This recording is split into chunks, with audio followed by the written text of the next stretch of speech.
Hello दोस्तों, मुल्तानी electronics में आपका स्वागत है और आप देख रहे हैं मुल्तानी इलेक्ट्रॉनिक्स। मैं आपके लिए लाया हूं एक और नया टॉपिक जो हमारे इस बल्ब से रिलेटेड है। यानी कि मैंने कुछ ऐसा बनाया है जो लो वोल्टेज बैटरी से, आप देख सकते हैं लो वोल्टेज बैटरी से किस तरह से ये बल्ब जलाया जाता है।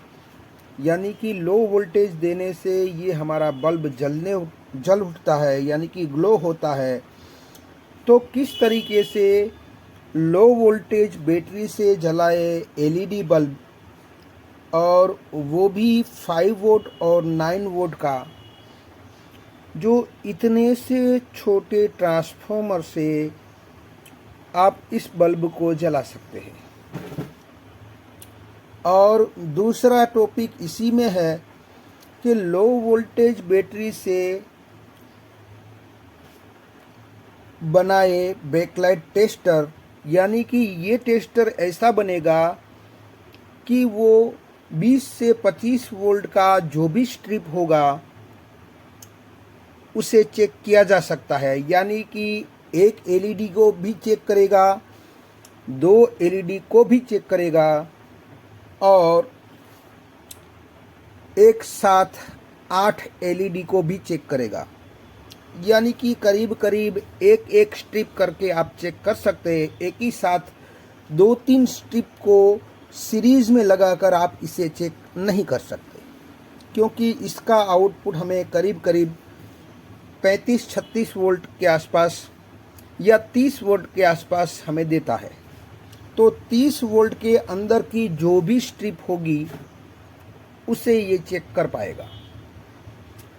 तो ये लो वोल्टेज वाला बैकलाइट टेस्टर बन जाएगा, और उसी लो वोल्टेज से हमारा बल्ब भी जला सकते हैं। तो किस तरीके से जला सकते हैं मैं आपको दिखाने की कोशिश करूंगा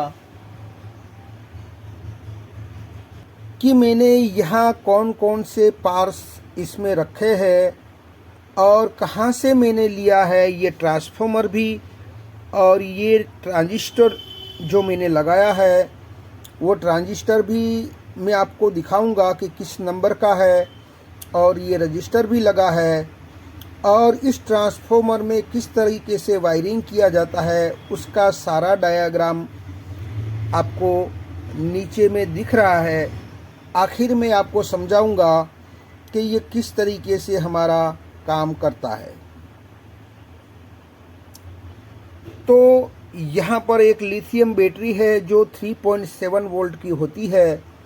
तो 3.7 वोल्ट इन करवाने से हमारा ये एलईडी बल्ब भी जलेगा, और एक लो वोल्टेज वाला बैकलाइट टेस्टर भी बनेगा। तो सबसे पहले हम आ जाते हैं यहाँ पर कि आपको ये ट्रांसफार्मर दिखता है, वो ट्रांसफार्मर हमारा एसएम ट्रांसफार्मर है। जो छोटे छोटे पावर सप्लाई आते हैं उसी में ये एसएम लगता है। अब आपको बता दूं कि ये हमारा एक एसएमपीएस है छोटा वाला, जो अमूमन देखा गया है कि हमारे मोबाइल के चार्जर में ये सर्किट आपको देखने को मिलती है। यानी कि सस्ते वाले मोबाइल चार्जर जिसमें आता है उसमें ये वाला एसएमपीएस आता है, और उसी से मैंने ये ट्रांसफार्मर, ये वाला ट्रांसफार्मर यहाँ होता है। तो इसी सर्किट से मैंने इस ट्रांसफार्मर को निकाला है, और उसी ट्रांसफार्मर में एक तरफ आप देखेंगे कि 2 हमारा यहाँ और 2 यहाँ, 4, एक तरफ 4 वायर लगता है, और एक तरफ 2 हमारा कनेक्शन होता है, एक तरफ 4 कनेक्शन होता है। जिसमें ये वाला कनेक्शन जो हमारा होता है वो प्राइमरी होता है, और ये दोनों जो होता है वो हमारा ऑक्सिलरी होता है, और ये वाला होता है हमारा आउटपुट, जो हमें 5 वोल्ट आउटपुट में ये देता है। तो ये 5 वोल्ट का एसएमपीएस हमारा है जो मोबाइल के चार्जर में यूज़ में लिया जाता है। मोबाइल चार्जर से ही मैंने निकाला है इसे। तो यहाँ पर इस मोबाइल चार्जर से इस ट्रांसफार्मर को लिया है। एक ये रजिस्टर मैंने लिया है 10 ओम्स का, और ये मैंने जो ट्रांजिस्टर लिया है आपको दिखाता चलूँ कि जिसका नंबर आपको शो होगा 1802 MD 1802, जो हमारे CRT टीवी में पावर सप्लाई में लगता है, वही वाला मैंने यहाँ पर लगा के दिखाया आपको। और आपको ये भी बता दूं, अगर आपके पास इतना बड़ा नहीं है, इतना बड़ा नहीं डालना चाहते हो, तो इतना सा भी आता है छोटा वाला, जिसका नंबर मैंने यहाँ पर दे दिया है D313 TIP31 और TIP41। इस तरीके से जो ट्रांजिस्टर हमें बाज़ार में मिलता है वो भी आप डाल सकते हैं। तो इस तरीके से इन तीनों टाइप के ट्रांजिस्टर आप इसमें डाल सकते हैं, और भी NPN कोई भी ट्रांजिस्टर आप इसमें डाल सकते हैं। ये तो मैंने ऐसे ही लिखा है, मगर आप NPN ट्रांजिस्टर, जो यहाँ पर मैंने लिखा है NPN ट्रांजिस्टर, आप इतना छोटा हो या इतना बड़ा हो कोई भी डाल सकते हैं। और यहाँ पर हमारा बैटरी का पॉजिटिव है और यहाँ पर हमारा नेगेटिव है। तो इस वायर को जैसे ही मैं पॉजिटिव के साथ दूंगा तो आप देखिएगा कि हमारा बल्ब ग्लो होता है कि नहीं। तो यहाँ पर मैं यहाँ आपको टच करके देखता हूँ, तो आपको यहाँ दिखता होगा कि यहाँ पर मैं टच करके देखता हूँ तो आप देख सकते हैं कि हमारा बल्ब जल उठा। जैसे ही मैं ले लेता हूँ तो आपको दिखेगा कि ये हमारा बंद हो गया। फिर से टच करूँगा तो ये फिर से ऑन हो जाएगा।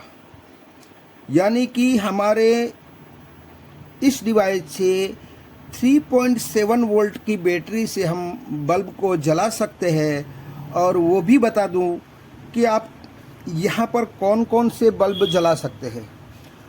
आप 5 वोल्ट, 9 वोल्ट या ज़्यादा से ज़्यादा 12 वोल्ट का आप इससे जला सकते हैं। इसमें इससे ज़्यादा वोल्ट का आप इसे नहीं जला सकते, क्योंकि ये छोटा डिवाइस है। इस हिसाब से आप 5 वोल्ट या 9 वोल्ट ज़्यादातर आप इसको यूज कर सकते हैं और इसको बैटरी से चला सकते हैं। आप देख सकते हैं यहाँ पर मैंने बैटरी से कनेक्शन कर दिया है। जैसे ही ये कनेक्शन मैं ले लेता हूँ तो बंद हो जाता है, फिर से ऑन करता हूँ तो ये हमारा कंप्लीट हो जाता है। तो यहाँ पर हमें देखने को मिला कि इतने से डिवाइस से हम बड़ी आसानी के साथ ये हम बना सकते हैं। तो फिलहाल ये कैसे मैंने बनाया है, ट्रांसफार्मर के किस वाइंडिंग से कौन सा वायर लगाया है और कौन सा इनपुट करवाया है, कौन सा आउटपुट करवाया है, किस तरीके से वाइंडिंग किया है, और इसमें 10 ओम्स का रजिस्टर मैंने किस जगह पर लगाया है, वो सारी डिटेल में आपको डायग्राम के थ्रू बताऊंगा ताकि आपको आसानी से समझ आए।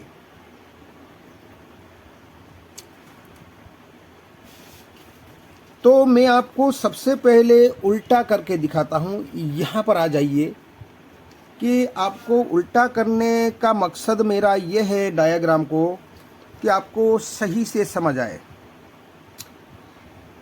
तो जैसे ये हमारा जो ट्रांसफार्मर है, तो यहाँ पर हमने क्या किया है कि आप देख सकते हैं कि ये हमारा पहला समझना होगा कि ये एसएम ट्रांसफार्मर जो है हमारा, जो हमने मोबाइल के एडेप्टर से निकाला है, उसमें हमारी प्राइमरी ढूंढनी है, यानी कि प्राइमरी वाइंडिंग कौन सा है और हमारा ऑक्सिलरी वाइंडिंग कौन सा है। तो यहाँ पर मैंने लिखा है P यानी कि ये हमारा प्राइमरी वाइंडिंग है, जो हम इसे आउटपुट की तौर पर हम इसको इस्तेमाल करेंगे। यानी कि इन दोनों वायर पर हमारा बल्ब लगेगा, यानी कि इस बल्ब का होल्डर है और ये बल्ब हमारा यहाँ पर लगेगा। ये दोनों वायर इसमें कनेक्ट कर देंगे। अब इसका ऑक्सिलरी वाइंडिंग का जो 2 सिरा होता है और आउटपुट का हमारा 2 सिरा होता है, ये हमारा सेकेंडरी वाइंडिंग है जो हमारा एसएम का आउटपुट होता है, और ये हमारा ऑक्सिलरी वाइंडिंग है। तो ऑक्सिलरी वाइंडिंग और सेकेंडरी वाइंडिंग, इन दोनों के एक एक सिरों को मैंने जोड़ दिया है, और वहाँ पर हमने यहाँ से आप देखेंगे कि ये वाला बैटरी का पॉजिटिव सिरा यहाँ पर कनेक्ट कर दिया है। यानी कि जहाँ पर 2 वाइंडिंग को जोड़ा है वहाँ पर हमें 3.7 वोल्ट हमने दे दिया है। अब यहाँ पर ऑक्सिलरी वाइंडिंग में आ जाते हैं। ऑक्सिलरी वाइंडिंग का बिल्कुल सामने वाला जो सिरा होता है, वहाँ से एक 10 ओम्स का रजिस्टर लगा के यहाँ से आपको ट्रांजिस्टर के बेज में दे देना है। यानी कि इस ट्रांजिस्टर के बेज में यहाँ से देना है। यानी कि ऑक्सिलरी वाइंडिंग का दूसरा सिरा जो है वो 10 ओम्स के रजिस्टर के थ्रू इस बेज को दिया गया है। अब बात कर लेते हैं हम कलेक्टर की। तो कलेक्टर कहाँ पर दिया गया है? जो हमने आउटपुट का जो वाइंडिंग है हमारा सेकेंडरी वाइंडिंग जिसे हम कहते हैं, उसी का ये 3.3 वाला सिरा जो हमने दिया है, उसके बिल्कुल सामने वाला सिरा है, वहाँ पर हमें कलेक्टर को जोड़ना है ट्रांजिस्टर के। और अब आते हैं एमीटर पर। तो एमीटर हमारा डायरेक्ट ग्राउंड होता है। आप देख सकते हैं यहाँ पर हमारा डायरेक्ट ग्राउंड होता है, जिसे क्या होता है कि इस सेकेंडरी वाइंडिंग और इस ऑक्सिलरी वाइंडिंग में यहाँ से आप देखेंगे तो यहाँ कलेक्टर हो गया है। यानी कि एक तरफ सप्लाई दिया हमने और एक तरफ हमारा स्विचिंग होगा। तो होगा क्या कि ये हमारा जो प्राइमरी सेकेंडरी वाइंडिंग है उसमें वोल्टेज बूस्ट होंगे, वोल्टेज स्टोर होंगे और मैग्नेटिक फील्ड उत्पन्न होगा, और उसी मैग्नेटिक फील्ड से ये हमारा प्राइमरी जो है उसमें वोल्टेज इंड्यूस होगा, और यहाँ पर हमें इन दोनों सिरों पर एसी वोल्ट हमें मिलेंगे, और इसी एसी वोल्ट से हम इस बल्ब को हमने जलाया। अब दूसरा वाइंडिंग क्या काम करता है? दूसरा वाइंडिंग जो हमारे बेज के लिए यहाँ थोड़ी देर के लिए जो भी मैग्नेटिक फील्ड उत्पन्न होता है, उससे यहाँ एक तरह सा मैग्नेटिक फील्ड उत्पन्न होता है, एक तरह से इसमें साइकिल जनरेट होती है। यानी कि एसी पल्सिस इसमें, जैसे इसमें एसी वोल्टेज उत्पन्न हुए उसी तरह इसमें भी एसी वोल्टेज उत्पन्न होंगे। यानी कि इसमें साइकिल बनेगी, फ्रीक्वेंसी बनेगी, और यही फ्रीक्वेंसी 10 ओम्स के रजिस्टर के थ्रू इसको बेज में दिया जाएगा, जिससे ये बेज में ऑन ऑफ करवाएगा, और बेज में ऑन ऑफ होने से हमारा कलेक्टर में ऑन ऑफ होगा, यानी कि स्विचिंग होगा, और उसी स्विचिंग की साइकिल चलती ही रहेगी और यहाँ वोल्टेज बनते ही रहेंगे। तो कुछ इस प्रकार से हमने डिज़ाइन को बनाया है। अब इसी डिज़ाइन में एसी वोल्ट से ये हमारा अभी मैंने चेक करके दिया, वो हमारा ये बल्ब है।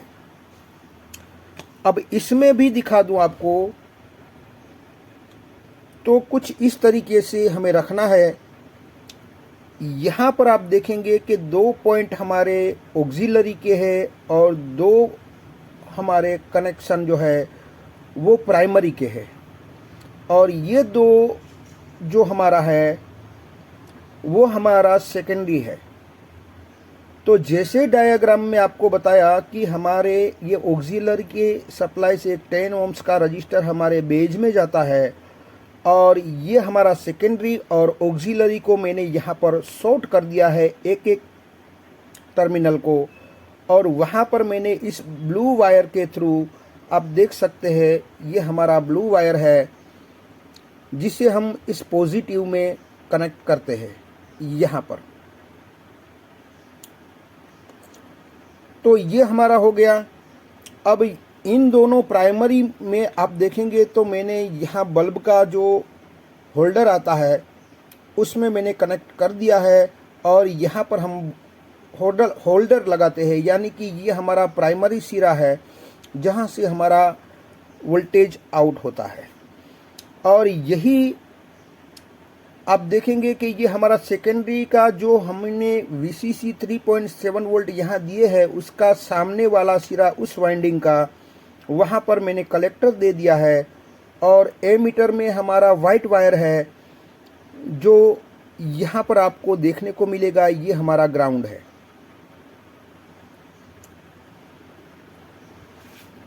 तो यहाँ पर क्या होता है कि यहाँ हमारा स्टेप अप ट्रांसफॉर्मर बन जाता है, यानी कि सेकेंडरी के साइड अगर हम किसी भी ट्रांसफॉर्मर हो उसकी सेकेंडरी के साइड में हम स्विचिंग करवाएंगे तो प्राइमरी में हमें AC वोल्टेज ज़्यादा मिलेंगे, उस हिसाब से ये हमारा बल्ब जलता है। अब हमें देखना यह है कि हम इसे बैकलाइट टेस्टर किस तरीके से बनाए। तो मैंने सेटअप लगा लिया है, और यहाँ पर आप जो हमारा आउटपुट था यहाँ पर हम प्राइमरी विभाग में इन दोनों वायर पर हम लैंप लगाते थे, वहाँ पर मैंने एक फ़िल्टर लगा दिया है, एक डायोड लगा दिया है और एक रजिस्टर लगा दिया है, और उससे हमने DC बना लिया है। और अब हम इसको पावर देंगे 3.7 वोल्ट का। जैसे ही पावर देंगे तो यहाँ पर हमें आउटपुट में DC वोल्टेज कितने मिलते हैं वही हमें देखना है। तो यहाँ पर आप देख सकते हैं कि यहाँ आपको 36 वोल्ट यहाँ आपको मिलता है, यानी कि 36 वोल्ट का आउटपुट हमें देता है, और वो भी ऑटो देता है, यानी कि ऑटो कंट्रोल देता है, यानी कि जितने 36 वोल्ट के अंदर की कोई भी बैकलाइट स्ट्रिप होगी उसको ऑटोमेटिकली एडजस्ट करने का काम ये करती है। तो अब हम इसको देखेंगे कि ये हमारा, आपको दिखता होगा कि ये हमारा 8 LED 3 वोल्ट है, यानी कि ये हमारा 24 वोल्ट की ये स्ट्रिप है। तो उससे हम चेक करेंगे कि वो किस तरीके से ऑन होती है। तो आप देख सकते हैं यहाँ पर मैंने इन दोनों को इनके साथ कनेक्ट कर लिया है। अब इसी वोल्टेज को मैं जब इस LED को दूंगा तो ये हमारी ग्लो हो उठेगी, यानी कि आप देख सकते हैं ये हमारी LED कंप्लीट तरीके से ऑन हो चुकी है। तो आप देख सकते हैं कि ये हमारा एक प्रकार से LED टेस्टर बन चुका है। अब यहाँ पर हम एक एक LED को भी चेक करके आपको दिखाएंगे। अब हम एक एक LED को भी चेक करके आपको दिखाएंगे कि किस तरीके से ये वर्क करता है। तो यहाँ पर इसको प्रोब मान लीजिए, और हम इसी से एक LED को भी चेक करते हैं। तो आप देख सकते हैं हमारी एक LED भी सही तरीके से जल रही है। अब इसको इसी के साथ अब हम इसको भी डायरेक्ट सभी LED को चेक करते हैं, फिर भी हमारी सभी जल जाती है, यानी कि आप देख सकते हैं। तो एक LED को भी चेक कर सकते हैं, 2 को भी चेक कर सकते हैं, और 10 को भी चेक कर सकते हैं। 10 LED हो तब तक ये एक हमारी स्ट्रिप चेक हो सकती है, क्योंकि 10 30 वोल्ट इसमें हो। 10 LED होगी तो 30 वोल्ट का लोड होगा, तो ये चेक कर सकता है, क्योंकि ये ज़्यादा से ज़्यादा हमें 36 वोल्ट देता है। तो इस तरीके से आप 36 वोल्ट के अंदर का कोई भी स्ट्रिप हो तो इसको बड़ी आसानी के साथ आप चेक कर सकते हैं। अब मैं आपको समझाऊंगा कि मैंने क्या किया कि पहले हमने यहाँ पर बल्ब एसी में लगाया था, अब मैंने यहाँ पर इसको डायोड लगाकर डीसी बनाया और एक फ़िल्टर लगा दिया इन दोनों के बीच। अब यहाँ पर हमें 36 वोल्ट मिलते हैं और ऑटो कंट्रोल करने के लिए इसको 4K 7 ओम्स का रजिस्टर डालना पड़ेगा, ताकि हम एक एलईडी भी चेक कर सकते हैं, 2 एलईडी भी चेक कर सकते हैं, एक साथ 3 एलईडी भी चेक कर सकते हैं, एक साथ 10 एलईडी भी चेक कर सकते हैं। अगर ये हमारा रजिस्टर होगा तो, वह नहीं तो आप नहीं चेक कर सकते, क्योंकि सीधा ही 36 वोल्ट एक एलईडी में दोगे तो ये अब ब्लास्ट हो जाएगी। उस वजह से हमें 4K 7 का रजिस्टर लगाना पड़ेगा। तो कुछ इस तरीके से आप लो वोल्टेज बैटरी से आप एलईडी टेस्टर भी बना सकते हैं और बल्ब को भी जला सकते हैं। तो आई होप कि ये वीडियो आपकी कुछ समझ में आया होगा। अगर ये वीडियो आपकी कुछ समझ में आया है तो मेरी चैनल को लाइक कीजिए, सब्सक्राइब कीजिए, बेल आइकन को प्रेस कीजिए और खुश रहिए। शब्बा खैर।